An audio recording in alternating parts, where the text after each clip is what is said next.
Todo domingo eu tento criar um tema sensível para discutir e sempre faço isso não para obter audiência, né? O meu canal está até tendo muitos seguidores.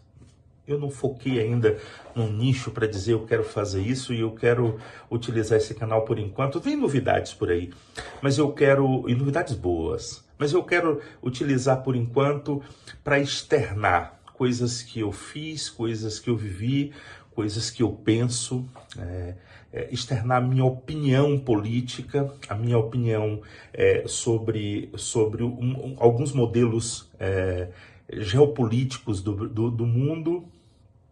E hoje eu estou trazendo à voga uma questão bem interessante, que é uma correlação entre o crime, as drogas e os governos.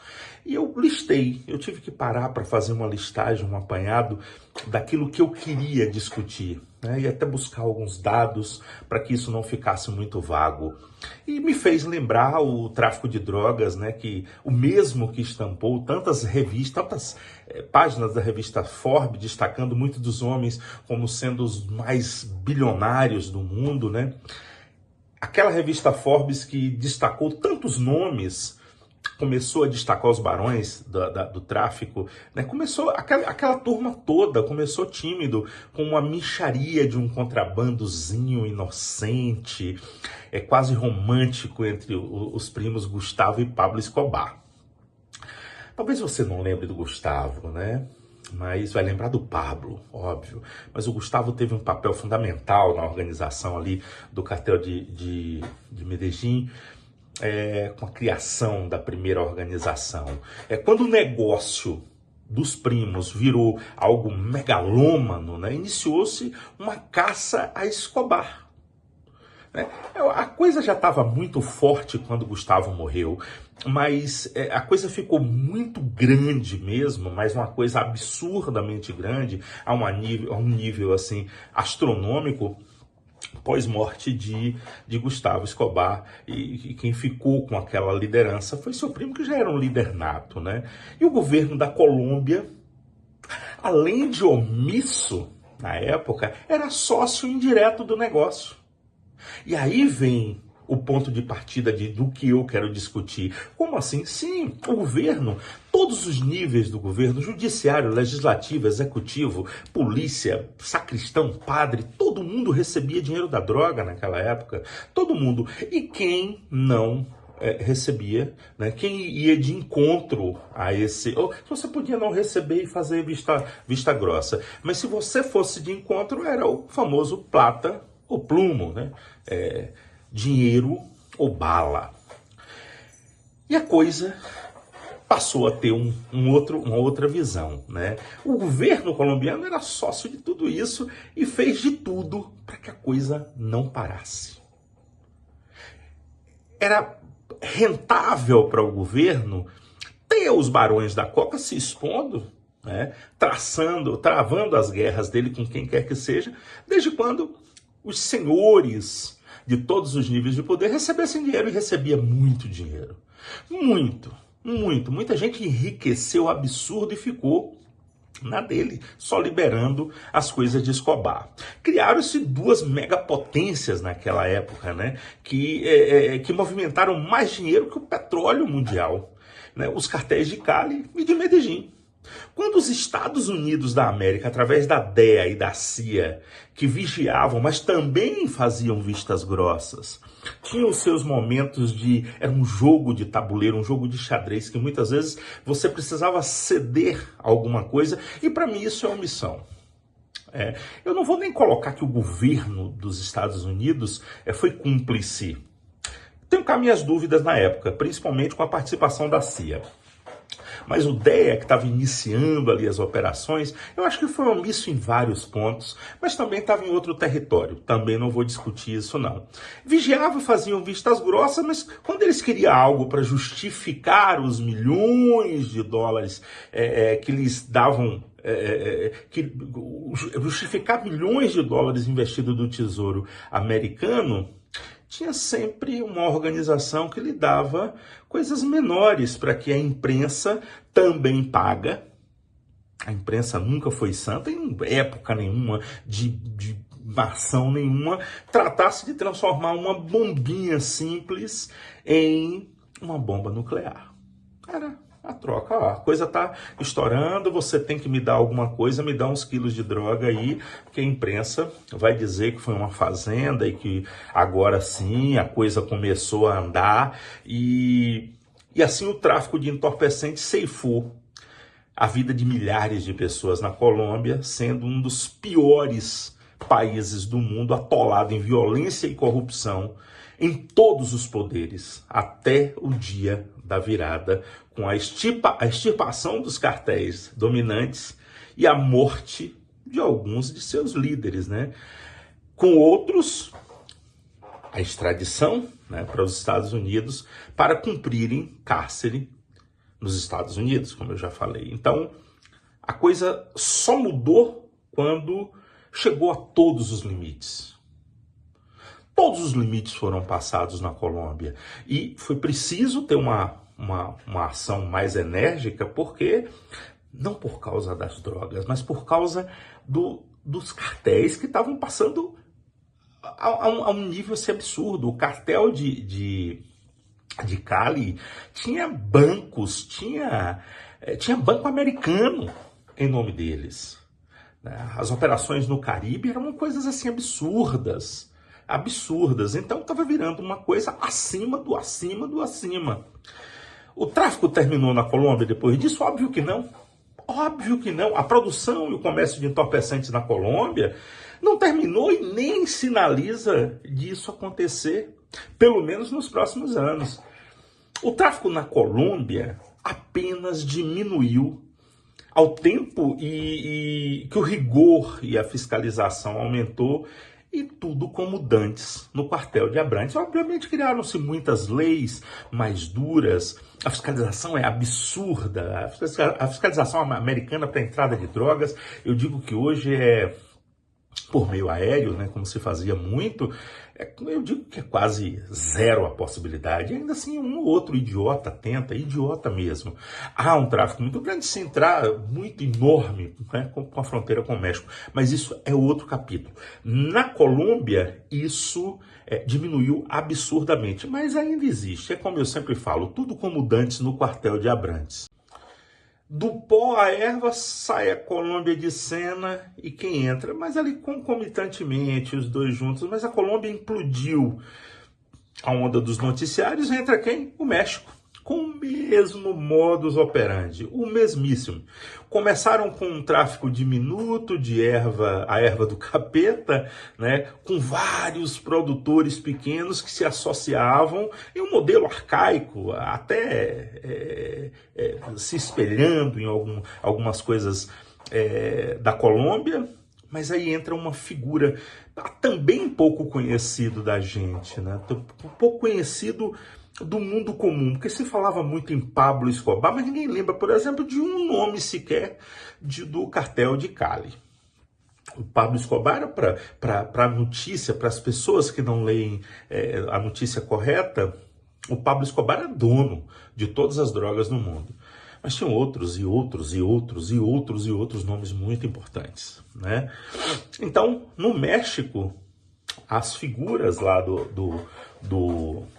dos cartéis de Cali e de Medellín estavam quase implodidas, né? Continuou a produção, mas de forma independente, etc.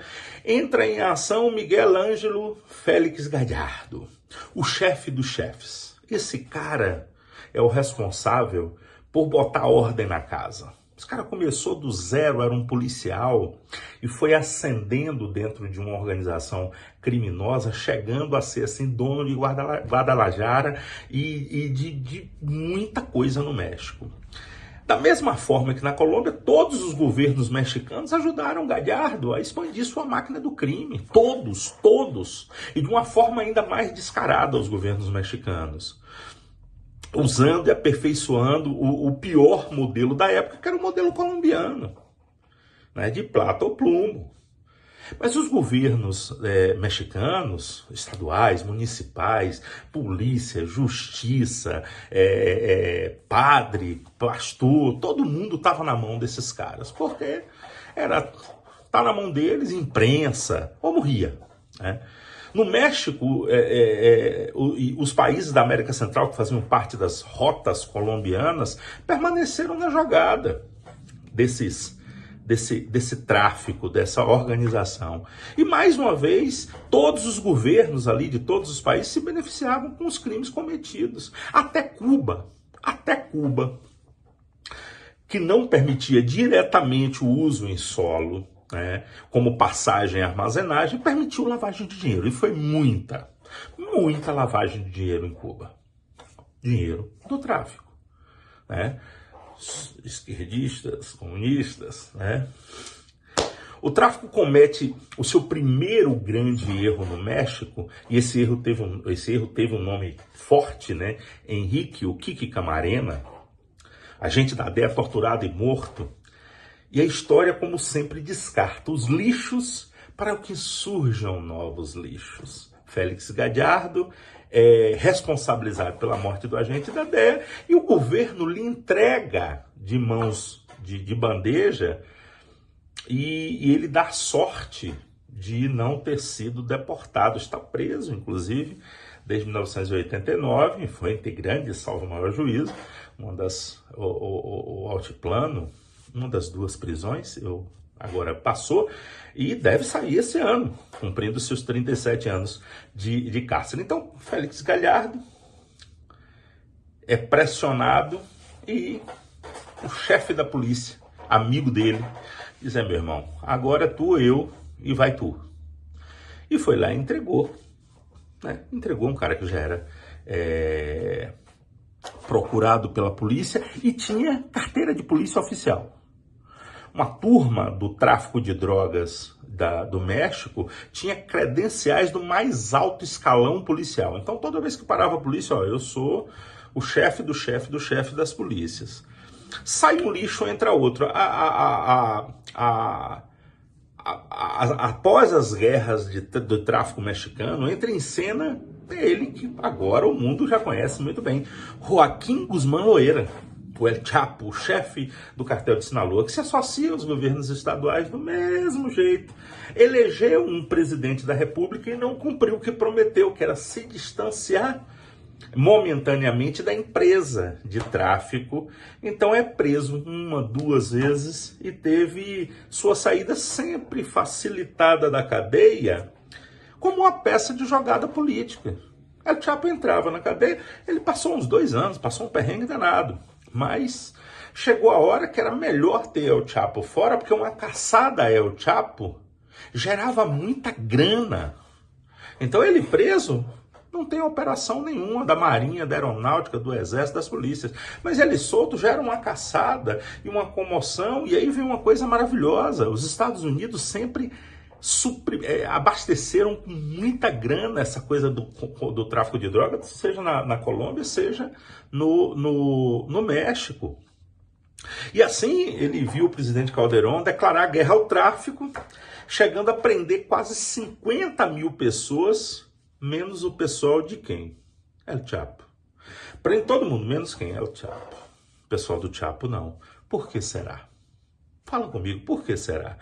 Em 2017, ele é preso em Juárez, é mandado para Juárez, fronteira com o Texas, foi extraditado e permanece até hoje cumprindo prisão perpétua. O tráfico do México terminou? Óbvio que não. A produção e o comércio de entorpecente mexicano não terminou e está muito longe de terminar.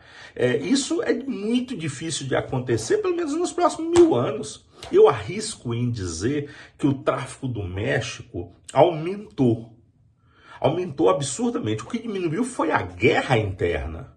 O que se via antes, no tempo que eu visitei o Texas a primeira vez, o que se via antes eram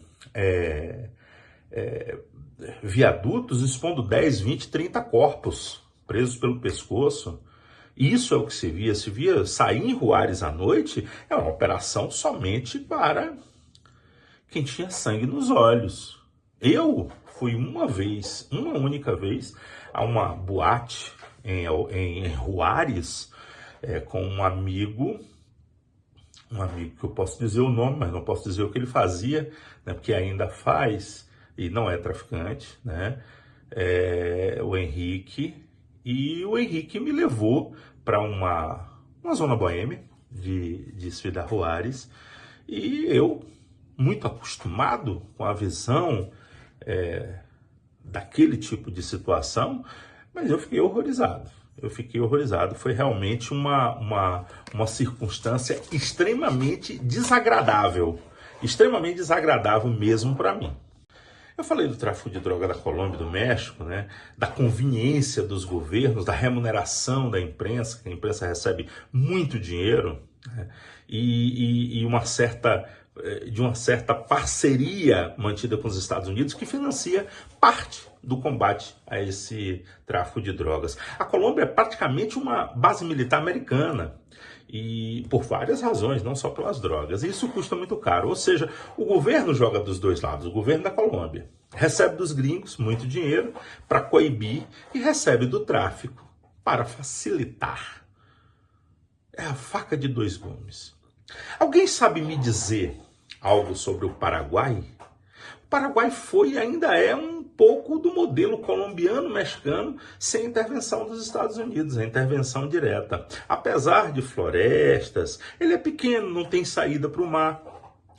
E ainda assim nunca foi fiscalizado para o combate do cultivo da maconha. É um lugar povoado por árabes, que são muito fortes lá, principalmente no Líbano, né? Tem uma ligação, eu ouvi dizer, é horrível isso, mas eu ouvi dizer que é uma ligação muito forte com o Hezbollah, chineses que comandam parte das importações, principalmente do lixo que vem aqui para o Brasil, e uma minoria paraguaia que comanda as falsificações na indústria do cigarro. Então, o Paraguai é dividido entre essas três categorias. Tudo isso tinha o aval do governo, sempre teve, a gente sabe disso, mas o atual presidente Santiago Peña dá sinais claros de mudança. Então eu começo a falar de Colômbia, falei do México, mas vou voltar aqui para a América do Sul, Colômbia, Paraguai. Eu estou apenas intercalando as informações para mostrar e provar que de tudo de ruim dentro de um estado só ocorre e prolifera com o aval do governo. Os governos México, Colômbia, Paraguai sempre estiveram envolvidos com toda essa porcaria. Seja o que for, principalmente as drogas que matam muita gente. Os governos têm uma parcela absurdamente forte dentro desse crescimento e da proliferação criminosa, né? E a não ser que o governo, com todos os seus poderes, sejam focados na erradicação dessas mazelas, e nós já temos exemplos disso nos Estados Unidos da América. Assim, todos os poderes estão focados nisso, com um rateiozinho ali quando entra a galera dos democratas, né? Mas também não vem ao caso. O Canadá é muito duro nisso e atualmente El Salvador, com o presidente Bukele. Transformou aquele país de um inferno para um quase céu. Então, há esperança. Eu ainda destaco aqui na América do Sul, Argentina e Uruguai, que eu conheço muito bem os dois. O Uruguai eu posso dizer que eu conheço quase todas as cidades, com modelos de enfrentamento ao narcotráfico. O Uruguai, inclusive, permite o cultivo para consumo próprio de maconha, é legal e ainda assim não tem sobressaltos de grandes movimentações no tráfico. Sim, tem saída para o mar, né? É vizinho, praticamente vizinho do Brasil e da Argentina, né? E por ser vizinho do Brasil e da Argentina, nós temos um corredor geográfico ali no Rio da Prata que leva quase uma extensão próximo ao Paraguai, e ainda assim o Uruguai é um lugar extremamente seguro. Eu conheço, adoro o Uruguai. Teve sob um comando de um governo socialista, qual eu admirei muito, que é o de Pepe Mujica, e me orgulho muito de ir para o Uruguai. de ficar dias no Uruguai, de andar no Uruguai, e na Argentina, que tem um controle de fronteira absurdamente, talvez o mais focado no controle fronteiriço de toda a América do Sul, é a Argentina. A Argentina não deixa passar nada. Eu já entrei na Argentina aéreo, terrestre e marítimo. E os controles migratórios, você não vê grandes movimentações militares e tal, mas o controle de migratório, né, de aduana é forte. É forte, e eu nunca passei perrengue, porque eu também nunca transportei nada ilegal. Mas eu já vi muita gente se dar mal. Não só com entorpecente, com coisas que não são permitidas, eles coíbem muito, né? Sim, esse mal também existe, óbvio, na Argentina e no Uruguai, mas nada como ocorre nos outros nossos vizinhos, 12 vizinhos sul-americanos. Então, exceto El Salvador e Panamá, todo o restante da América Central é corroído pelas drogas e pela corrupção, uma corrupção endêmica, e com tudo isso faz o nosso continente um problema global tão perigoso a nível africano. Obviamente, vou repetir, isso ocorre por causa da conivência governamental. Sem o governo, duvido que isso tivesse essa coisa tão grandiosa como é nas Américas. Então, assim, tirando os Estados Unidos e Canadá ali em cima, eu ainda vou falar mais sobre a América do Sul, acho que precisa, né, porque eu quero falar sobre o Chile. Todos os outros, cara, são... O Panamá, eu conheço pouco o Panamá, mas está longe de algumas histórias escalabrosas como eu vejo dos outros. Como eu disse, eu preciso falar do Chile, né? Isso porque o Chile houve um endurecimento ao narcotráfico desde Pinochet, que é um governo tido como ilegítimo, né? Eu gosto de utilizar o termo aqui de exceção, porque eu não vivi lá, mas é conhecido como uma ditadura, e sim, tem característica de ditadura, mas Pinochet botou para arrebentar no tráfico de drogas. O tráfico de drogas que subiu para a Colômbia começou no Chile. Começou no Chile, quando Escobar só fazia o trabalhinho tipo sacoleiro paraguaio, um nível um pouco maior, né? Mas começou no Chile. Então, os chilenos não provaram desse desconforto até a posse do esquerdista falastrão Gabriel Boric, né? Que agora virou uma bagunça, que graças a Deus limpou o trono La Moneda para Antônio Castro voltar por ordem na casa, é o que se espera, América do Sul voltar a ser grande novamente, né? Não estou aqui pegando carona em nenhum slogan de Trump. Cheguei no Brasil e aqui o assunto merece de mim um capítulo especial, porque quando o tema é corrupção e combate às drogas, fale quem quiser, nós só tivemos uma certa ordem durante os anos de exceção.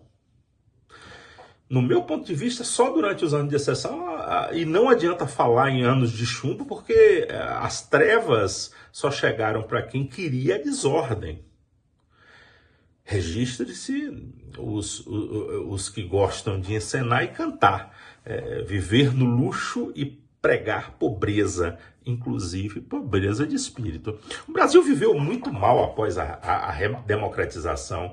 E sim, se tem o lado bom de podermos escolher os nossos governantes, tem um lado ruim, porque nós brasileiros temos um dedo podre para essas escolhas, e não é constatação minha, é realidade vexatória em que o país sempre enfrentou, né, após aquele regime de exceção. Do meu ponto de vista, a Constituição de 88 fragilizou as regras, sobretudo o combate ao crime, para blindar certos grupos ainda vulneráveis, né, que se sentiam vulneráveis por causa dos anos de chumbo. Isso facilitou que o governo FHC, por exemplo, chegasse como uma falsa promessa de futuro, que começou ali com Collor, né, com abertura de importação, né, que todo mundo se lembra disso, quem viveu, e depois de FHC, nada funcionou como deveria, absolutamente nada. E com esses pilantras prometendo o que e permanecem prometendo coisas que nunca cumprem. No dito período de redemocratização, tivemos Sarney, Collor, FHC 2 vezes, tivemos Itamar antes, Lula 2 vezes, Dilma e Temer, Bolsonaro e agora Lula, mais uma vez. O que de fato mudou para o Brasil a nível de corrupção e criminalidade? O que mudou? O comando do Brasil foi trocado pelo menos 12 vezes, com 2 presidentes que passaram por impeachment, 3 ex-presidentes presos por corrupção, 2 por corrupção, né? 3 presidentes presos, 2 por corrupção e um deles no poder por 12 anos, que sempre promete e faz o contrário. O único do mundo que em público enalteceu o assalto como algo simples, ato comum para alimentar vícios de uma juventude completamente torpe. Então nós temos no Brasil um presidente que disse que assaltar é uma coisa, deixa os meninos assaltar, roubar um celular para tomar uma cervejinha, né? E a pergunta que eu quero deixar registrado é: será que existe alguma esperança para um país como o Brasil, que chega a um nível de Colômbia e México juntos, com as 3 camadas dos poderes, judiciário, executivo e legislativo, completamente corrompidas?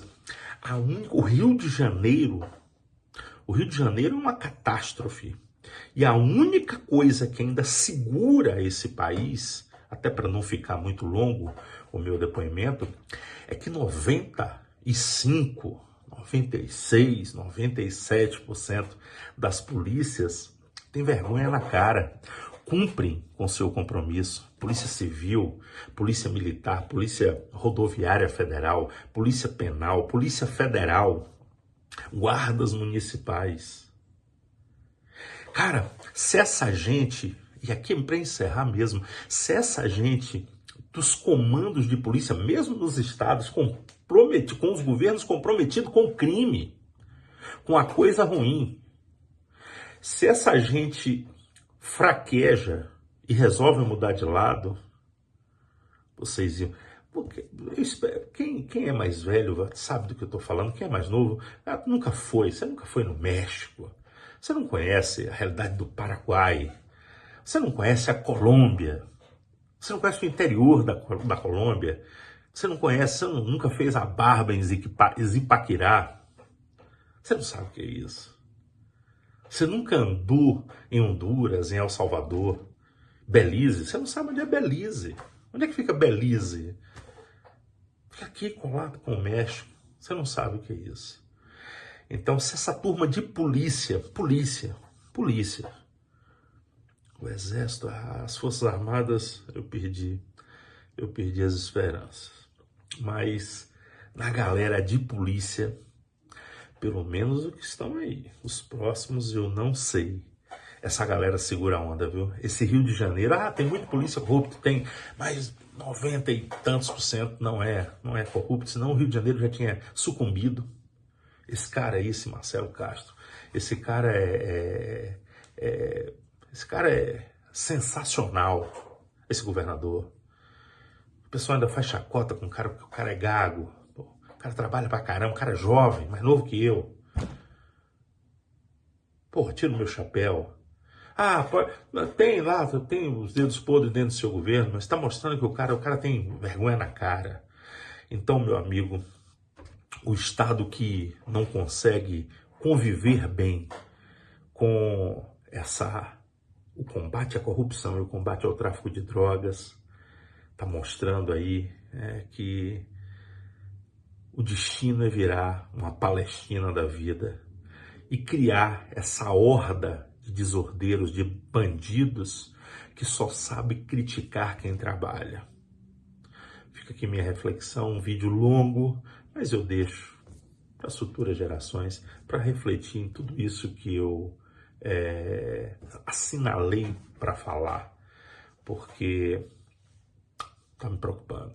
Eu já morei fora do Brasil algumas vezes e penso em voltar a fazê-lo só por questão de segurança, principalmente segurança jurídica. Tenham todos um bom mês de março.